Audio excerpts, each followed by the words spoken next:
Hello, everyone. I am Chris Hyam, CEO of Indeed. My pronouns are he and him, and welcome to the next episode of Here to Help. For accessibility, I'll offer a quick visual description. I'm a middle-aged man with dark-rimmed glasses and a black t-shirt. Behind me is a bookcase with a collection of books and LPs. At Indeed, our mission is to help people get jobs. This is what gets us out of bed in the morning and what keeps us going all day. And what powers that mission is people. Here to Help is a look at how experience, strength, and hope inspires people to want to help others. My very special guest today is Sterlin Harjo, an Oklahoma-based filmmaker and the creator of the extraordinary FX series Reservation Dogs, which just concluded its third and final season. Reservation Dogs is the story of 4 teens in the fictional native reservation town of Okern, Oklahoma. The show is groundbreaking on many levels, notably as the first and only TV series to feature all native writers and directors, an entirely native main cast, and an almost entirely native production team. And while that fact is notable, what's more important is that Reservation Dogs is the most original, moving, hilarious, profound, and beautiful show in recent memory. Among numerous accolades, Reservation Dogs won a 2022 Peabody Award, Television Academy Honors Award, and an Independent Spirit Award for Best Comedy Series. Harjo co-created Reservation Dogs with his longtime friend Taika Waititi.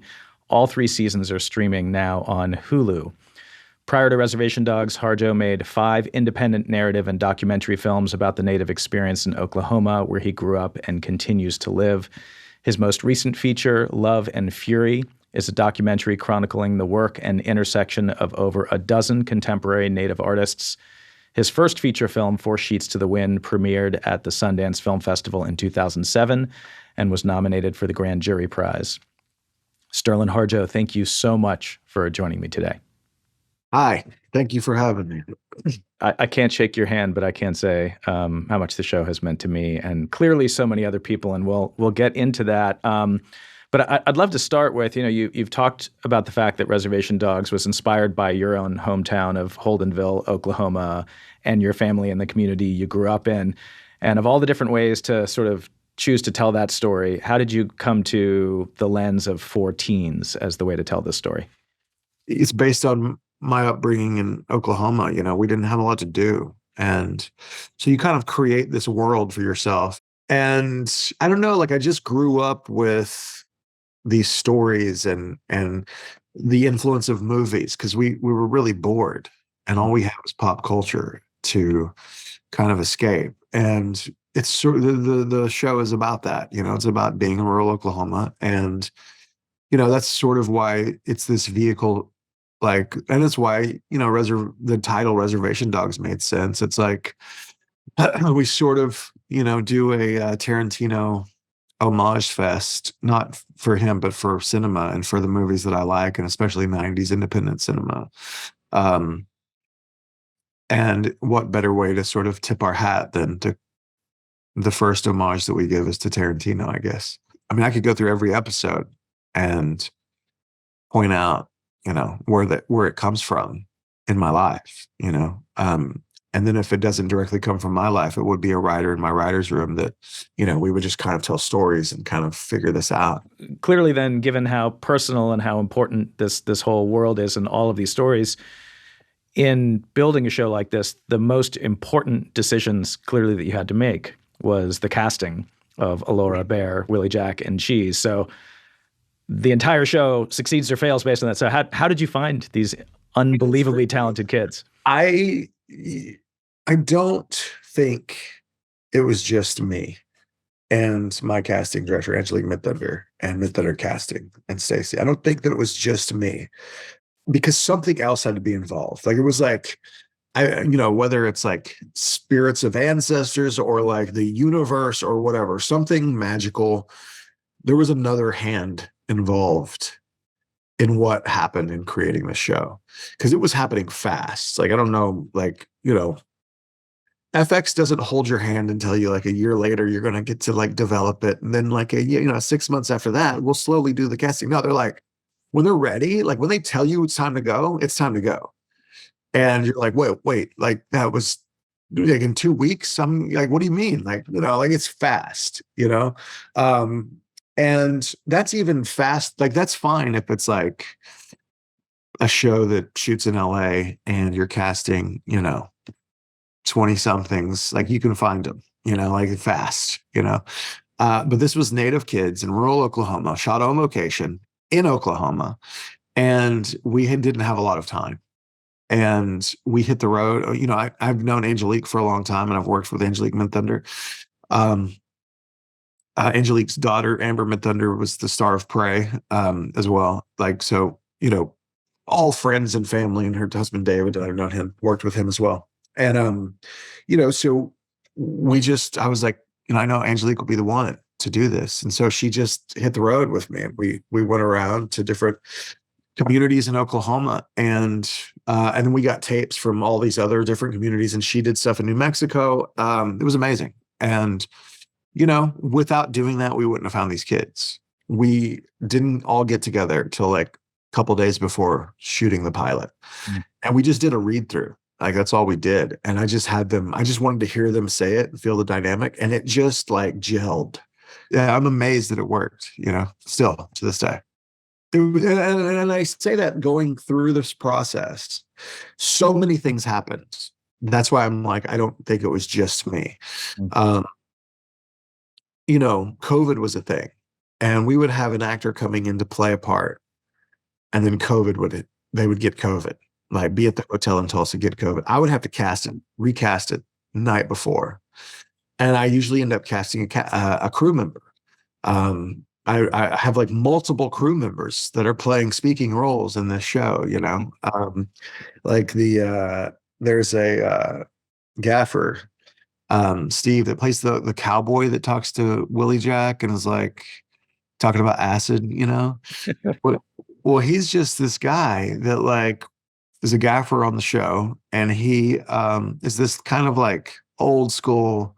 He's been on everything. He came out of retirement to work on this show because he's from Oklahoma. And I cast him like night before. Like, we had a guy that couldn't do it, and I just cast him the night before, and it worked out so well. And then, like another one is the same episode. The spirit that is in the jail talking to Lily's character, Hokti. I'd written her a part. That's Tava Sampson, and she a set deck she's set deck for the show. And I'd written her a part in honor of her grandfather. Her grandfather is Will Sampson, who is the native chief in One Flew Over the Cuckoo's Nest. And so we're in this jail scene coming up, and we were shooting people playing basketball in the yard, these women prisoners. And I was like, I want to kind of shout out her grandpa, so I want you to be in here playing basketball with Lily. And like kind of like her grandpa and Jack Nicholson in One Flew Over the Cuckoo's Nest. So that's what she was going to do. One of the actress that we cast for that role got COVID in the hotel in Tulsa, and they were like, "Gotta recast." I'm like, "Oh shit!" And so I just make the adjustment, and I cast her as the spirit, and so like kind of worked out really great, in honor of her grandfather, this kind of legend in our community, But yeah, it's beyond me how it worked. I want to talk about maybe another thing that won't be a short answer, but the show has a bunch of firsts, right? It's the first show, anything like it, to have an all Native cast, crew, writers, directors, and you've talked a lot about how important representation was in being able to tell these stories, but also that there's a burden that comes along with it, that everyone's eyes are on you and you feel like the weight sort of you carry with you. But just given that story and all of these other stories, I want to also throw in there one of the common things about representation that comes up when you look in business or in arts and anywhere is people say, well, there's just not that many people around there. Yes, we could cast more Native people, but there's just not that much talent. And you're just saying you're plucking people out of your crew who are turning unbelievable performances. So clearly, like that's a line of bullshit. Yeah, so like total bullshit. I mean, like, I really wish I could say this person's name, but I'm going to be responsible. But there's a filmmaker. I had a TV show that I wrote. I mean, this is like 12 years ago or something. And I had a TV show that I wrote with another person who's a really great friend of mine and a very awarded screenwriter. And he came to me, sort of a mentor at first, but then had this idea, and we developed and wrote a script together. And we spent 7 years on it. And, this is the point of my life where I was a very poor independent filmmaker. So everything that I did, I was doing by the seat of my pants and trying to navigate a career. And when no one wanted to make native stuff then, that's why I stayed in Oklahoma. And so we were writing this script, and it got sold. And a company bought it. And we had a pretty famous director who was the executive producer on that show. He was going to direct the pilot. And they bought the show, and this is how different the industry is. Like, before diversity was cool.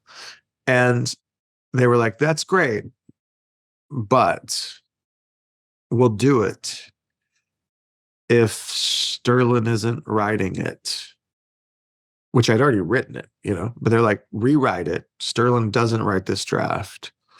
You write it with the other famous director, executive producer. Y'all co-write it, and we'll buy it. Sterlin can be a consulting producer. And it was a native comedy in Oklahoma, about a family. And I had to buy it. I had to just eat it and say, okay, I'll do it just so the show gets made, and they went off to write it. And in the middle of that, the director basically was like, yeah, I don't think this can happen. There's no way we can cast a native show. And then it killed it. 7 years of work just blew up, and so he's got a movie out this year, by the way. And I hope that he watches the show, or at least reads a review every now and then. He goes, wow, well, they did do it, So Well, I'm going to try really hard here, because there are somehow still people out there who haven't seen the show, so I don't want to spoil anything for people who haven't made it through the final season. But in season 3, episode 5, you suddenly jump back to 1976 in this extraordinary episode, Housemaid of Bongs, and we get this opportunity to meet the elders as teens. And at one point, young Irene says, our societies are stronger when there are elders and there are children. And so what seemed up until, that moment to be a show about kids, suddenly, there's this big circle and it's expansive. And my question is, did you know at the start of the show that was going to be where you wanted to take it? Or did you just sort of end up there? Okay. Yeah, that's where I wanted to take it, and I didn't know how much pushback I would get with that, but as the show slowly started getting more and more popular, and the reviews and whatever, I feel like we were just we were trusted after that.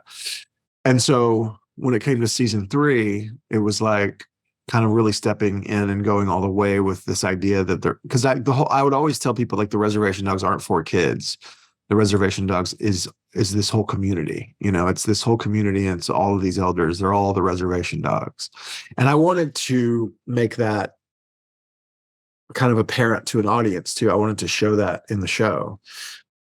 I think it's a beautiful thing, and I think it's something that shows don't focus on, that community aspect, or elders and young people, and kind of that relationship. And I don't understand. And probably because of the way I grew up, I don't understand why not. To me, it is the most important relationship. And to me, these things like death and life and moving on and getting over things and loss and all of that is what we deal with. Are we just ignoring it? I'm not. That's the thing that I feel I have to talk about, it's there. And I feel we do ignore it as a society. And I think people felt that. Fans of the show felt that. And I think people kind of felt it was refreshing, I think. This is maybe just naturally how you did it, or whether it was, a conscious decision or not, but you sort of blew off the sort of standard narrative, let me explain the history to you, and these long expositions of, you don't explain what IHS is. We just see, everyone working there and the kids hanging out there. And there's only one exception that I can think of in the entire show, which is in season 3, episode 3, which is the absolutely brilliant Dear Lady episode, where you sort of take out of the complete narrative and you tell this one of all of the sort of Native history. You dive into the brutal history of the Indian boarding schools, and you do it. And I heard you describe it, and this is exactly what it feels like in the style of like a 1970s horror film. This is like this bottle episode, and I'll admit, first of all, that like a lot of, I think, Americans, because we aren't taught history. I was an adult of advanced age before I actually knew that Indian boarding schools exist and any of that story. And I was thinking when I was watching this episode, I turned to my wife and said it was probably a lot like that first episode of Watchmen, if you saw it, when millions of Americans for the first time, probably found out about the Tulsa race massacre. Right. And so of all of the stories to tell, how did you land on this one and decide to tell it in the way that you did? I just felt the need to tell that story because but what was crazy is like when the reaction came, which is like a lot of non-natives going, wow, I didn't know anything about this. Like, I can't believe this happened in our country. That was really surprising to me because I had grown up with it, like you just grow up with it. Everyone in your family, everyone in your life are either like the kids of somebody that went through it and they had to deal with it, the kids, or they had to deal with the fact that grandma went through it and that trauma that it brought into all of our lives. Or like my older aunts and uncles and grandma and everyone, all of them went, they would tell stories about it. And some good, some positive. And it was so a part of my family narrative and like community narrative that like I thought I don't know, it was really kind of surprising to me, which is like an added level of like, I'm very proud of that. I'm very proud that I was able to share that with people that didn't know about it, because it's important to teach that like our history, regardless of what other people say. But like, I also wouldn't just want to tell that story. It would feel like, if I just told that like a boarding school story for me, it would have felt like I was trying to teach a history lesson, or I was trying to do something that the show doesn't do. But the vehicle in was through the Dear Lady. And I needed the Dear Lady and like the explanation of what she does. I think that what she does for an audience, they have to feel that they have to feel like it's empowerment or that it's justified violence, Right.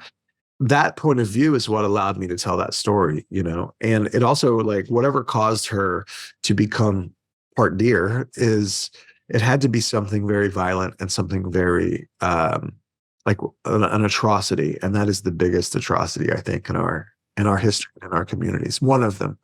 But it just disrupted so much, like it disrupted so much of our community. And that's what this show is about.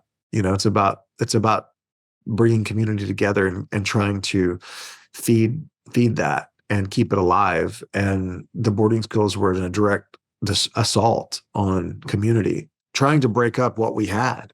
And there were many other versions of that. The Relocation Act, I didn't talk about that. The Relocation Act was when we, a lot of our, like my grandma and uncles, they all went and worked in Chicago in factories because there was a program to send younger Native working able people to different cities to work. And it was kind of pitched as this idea of like, oh yeah, you'll get a good job. But really it was to break up the community, like that's what they were doing. And it did. It broke up the community. LA had a community, Oakland had a community, but they created communities in these cities. All of my grandma and my aunts and uncles, they went to Chicago. They all ended up coming back though. They didn't stay. But I'm part Italian because my grandma met an Italian man in Chicago and brought him back to rural Oklahoma, and that's my grandpa. So speaking of origin stories, I'd love to just hear a little bit about yours. I understand you did not grow up thinking you wanted to be a filmmaker. And since this is Indeed, and we think about jobs. So like, what was your first job? What did you think you wanted to be when you grew up? I think my first jobs were like bare. I was like helping my dad and my uncle's roof houses, and we would always get the shitty jobs for like $5 an hour and like tear off and throw away shingles and stuff. Um, but I always knew I wanted to be an artist. Like since I was like 4, I remember drawing and just like I was always good at drawing and painting and stuff. And I was like, I just remember like from day one going, I'm going to be an artist. And my grandma, I feel like, I was the son of of an artist that didn't see it through. My dad, and he's a really good artist, but he never did anything with, never did anything. And my grandma would always say, he would have been a great artist. He would have been really good. He could have done it. Don't ever give it up. You better, see it through. And my dad would say the same thing. Like I could have been an artist. Like, don't, just keep doing it. And it's just like, I never questioned it. I was just like, yeah, this is what I'm going to do. Like, why would I do anything else? Like, I want to be an artist. In the meantime, I didn't know that I could make films and that was an option. But I was such a fan of movies, and, I've told this story a few times, but, my dad's friend worked for a cable company and hooked us up with free HBO and Showtime. And it was the era of like The Lost Boys and Stand By Me. All of that was out. And Howard the Duck, like Platoon. And I just devoured those movies, like devoured them. And then, but it wasn't until I went to college. I went to college in the art school. I was going to paint. That's what I was going to do. And I actually, you party too much in your freshman year. And somehow I didn't get the grade point average to continue in the art school. It was like you had to have a 3.0, and I had a 2.6 or something. And so I got put on academic probation. And instead of kind of going through that, I just switched majors, and I was like, what else do I like? And I was like, oh, film and video studies. And you only needed a 2.5 in film and video studies. So I switched. And I had this really great professor named Misha Nedeljkovic. He did intro to film and video studies. And he's this Hungarian guy. And his love of cinema was so contagious. And the way he talked about it. And through him, I realized like, oh, this isn't just pointing a camera at something. Like there's language. Like you can talk with this and all of these elements, and you bring them together, and it's like, it means stuff, and like you can really like it's not just random. And that's when I fell in love with it, and independent film was kind of hitting hard at the time. And I was like really into all of that. And then I got into like, French New Wave, and all of these things were swirling around me. And that's really what started it all. That and a good amount of naivete to think that I could just do it. I remember telling friends like, I'm going to make a film in 2 years. And they're like, yeah, whatever, and I had like my daughter at the time, a little baby. And like, I'm just like, in 2 years, I'm writing scripts. I'm like, in 2 years, I'm going to make a film. They're like, okay. And like in 4, I did, I made a feature film in 4 years. I went to Sundance, but like, I just didn't know any better. Part of it was that. Oh. But so who knew that an obscure academic policy like a minimum grade point average would lead to all of this? We all benefited from that. Yeah. We're running low on time, and there's so many things I want to ask. But let me just ask this then. I said I didn't want to give away too much about, but at the end of the show, Willie Jack loses someone who's very important to her, and she says, "I feel like I didn't get to spend enough time with him." And I feel like this is how we're all feeling at the end of the show.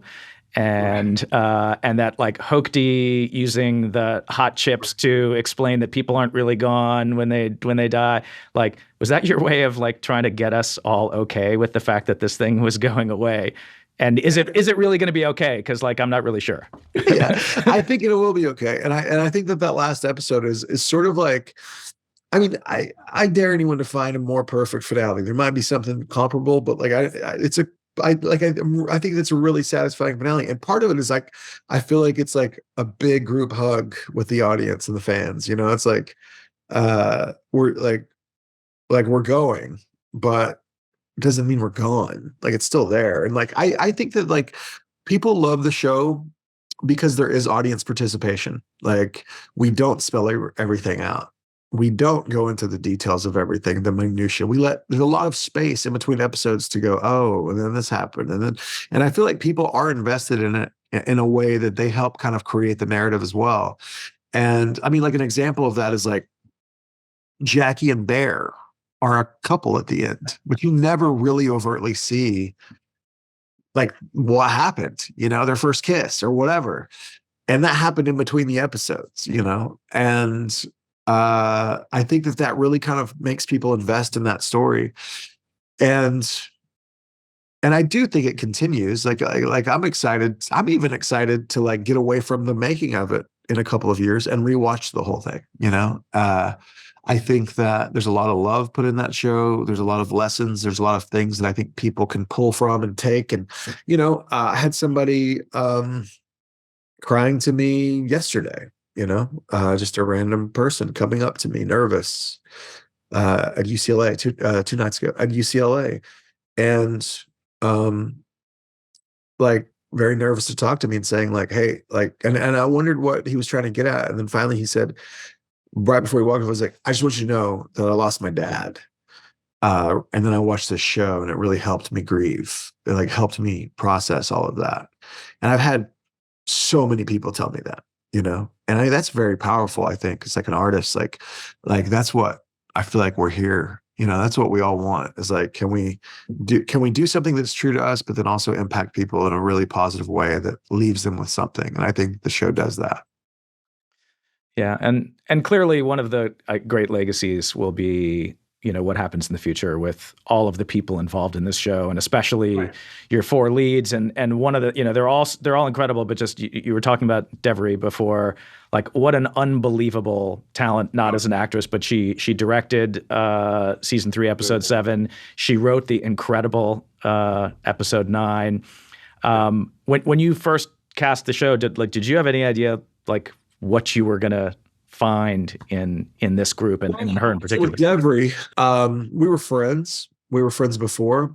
She tells the story, and it's not as true. It's not exactly how she tells it, but I didn't think, I was nervous about hurting her feelings because she was my friend. We hung out together, and I thought she was too old. Just on paper, she's too old. And I was like, yeah, I don't know. I just wanted to warn her in case we didn't, because it's like not about her acting ability, it's about her age. And then she auditioned and I was like, I think this could work, but she's brilliant. She was already writing and directing, short films and things. And she was like, hey, just a pitch, you don't have to take it, but like I feel like Allura would do this. And I'm like, you're right. And then that just led into your writing in season 2. She's brilliant. She's really, really talented. Well, unfortunately, we're at the end of time. I have like 50 more questions that I could be asking here, but I appreciate your time. That I always close with the same last question, and that is looking back. We started this podcast right at the start of the pandemic, and so one of the things that I've been asking folks is looking back over the last few years and everything that the world has been through. What and I think I might know what you're going to say, but what leaves you with some hope for the future? I mean, it's a scary, really scary time, obviously. I think that what leaves me with hope is, I'm a believer in art. Like that's the church that I go to, and I think that people are wanting more tangible things. And I think people are wanting to be less cynical. And I think people are moving into spaces where we are going to talk about the human experience. And I think storytelling is what always gives me hope, that there are people out there that care enough to, I mean, the foundation of like native life and communities is story. Like you learn from them. You hear scary stories, you hear good, funny stories, and you just learn from them. I look forward to trying to share these stories from my community because I think that they can help the broader community that we are all as human beings. I think that there is knowledge that I grew up learning from people that I would like to put into these stories and these films, and also kind of like make good art. I mean, I think that's kind of like I think that if we were all artists, we'd have some psychos because there's some psycho artists. But if we were all artists and more focused on art than money and land development or whatever, I think that we would be in a better place. Sterlin Harjo, thank you so much for taking the time to talk with us today. And thank you so much for these incredibly beautiful stories that you've brought into the world. And we can't wait to see what's next from you and from everyone involved in Reservation Dogs. Yes, thank you so much. Thanks for having me.